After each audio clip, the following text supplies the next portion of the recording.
लगता है कि हरियाणा के पूर्व मुख्यमंत्री भूपेंद्र सिंह हुड्डा की किस्मत अब उनका साथ नहीं दे रही।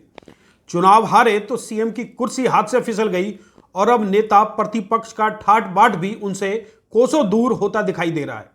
विधायकों का शक्ति प्रदर्शन दिखाने के बाद भी कांग्रेस उनके सामने झुकने को तैयार नहीं।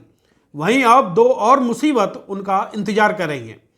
एक तरफ ईडी ने उन पर शिकंजा टाइट कर दिया है, तो वहीं दूसरी ओर हरियाणा सरकार ने भी उन पर कानूनी कार्रवाई शुरू कर दी है।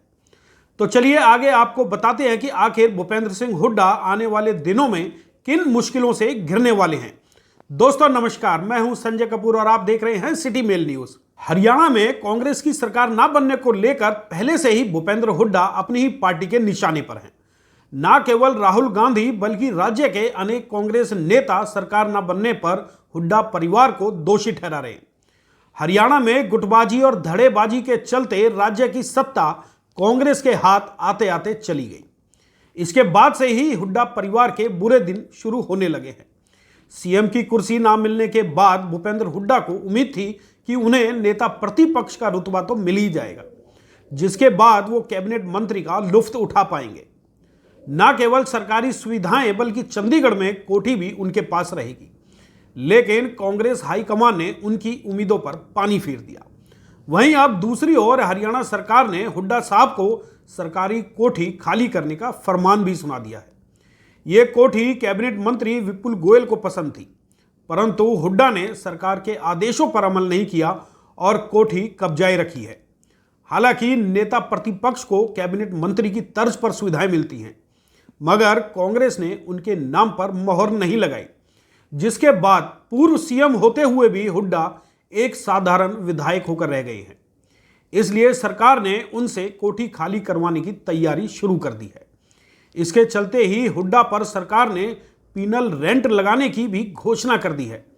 हुड्डा के पास चंडीगढ़ में कोठी नंबर 70 का कब्जा है। ये कोठी उन्हें सरकार गठन के 15 दिन के अंदर खाली करनी थी, परंतु करीब 3 महीने बाद भी वो कोठी खाली नहीं की गई। इसलिए अब हुड्डा से पीनल रेंट वसूला जाएगा। आपको बता दें कि नियम अनुसार पीनल रेंट किस तरह से वसूला जाता है। 1 महीना होने पर पीनल रेंट 50 गुना, दूसरे महीने में यह रकम 100 गुना, तीसरे महीने में यह राशि 200 गुना हो जाती है और तब भी कोठी खाली नहीं होती तो वसूली का यह आंकड़ा 400 गुना हो जाता है। अब हुड्डा साहब के पास ये कोठी करीब 3 महीने से है, तो वो करीब 400 गुना के दायरे में आ गए हैं। इस तरह से न केवल अब उन्हें ये कोठी खाली करनी होगी, बल्कि 400 गुना का भुगतान भी करना होगा, जो कि लाखों रुपए बनेगा।